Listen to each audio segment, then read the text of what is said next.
श्री सीताराम मित्रों, आपको अपरा एकादशी की बहुत बहुत शुभकामनाएं। आज हम आपको अपरा एकादशी की कथा सुनाने वाले हैं। श्री सीताराम, बने रहे हमारे चैनल के साथ।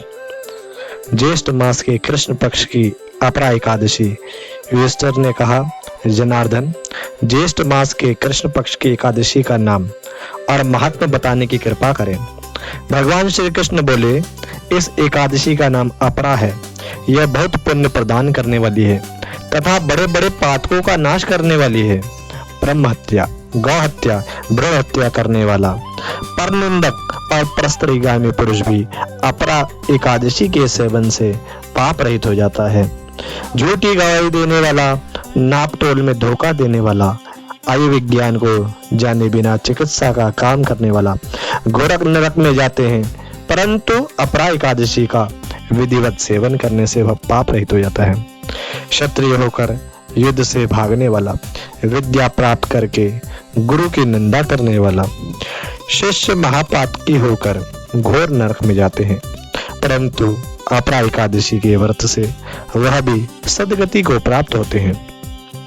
इतना ही नहीं, मकर संक्रांति को प्रयाग स्नान करने से, काशी में शिवरात्रि का व्रत करने से, गया में पितरों का कर्म करने से, श्री बद्रीनाथ केदारनाथ के दर्शन करने से, बृहस्पति के सिंहस्थ होने पर गोदावरी में स्नान करने से तथा सूर्य ग्रहण के समय कुरुक्षेत्र में दक्षिणा सहित दान करने से, यज्ञ करने से जिस पुण्य की प्राप्ति होती है, वह पुण्य भी मनुष्य को अपरा एकादशी का व्रत करने से प्राप्त हो जाते हैं।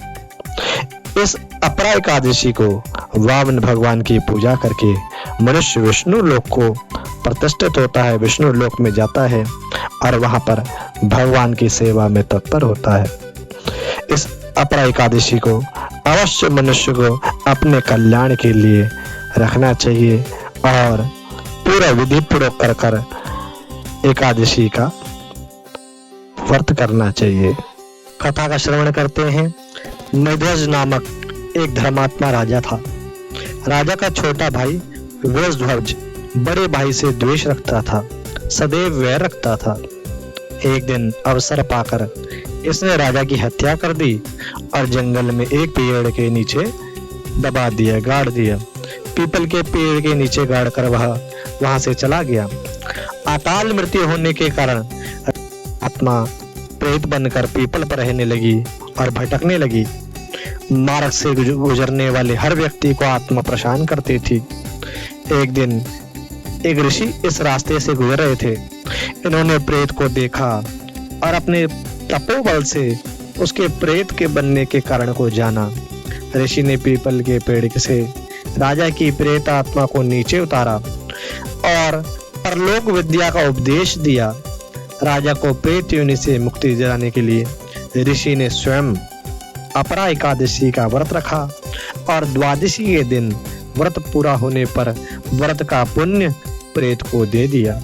एकादशी व्रत का पुण्य प्राप्त होने के कारण ही राजा प्रेत योनि से मुक्त हो गया और स्वर्ग चला गया। बोली एकादशी महारानी की जय। आशा करते हैं आपको यह वीडियो अच्छा लगा हो। जुड़े रहे हमारे साथ, लाइक करें, शेयर करें, सब्सक्राइब करें। श्री सीताराम।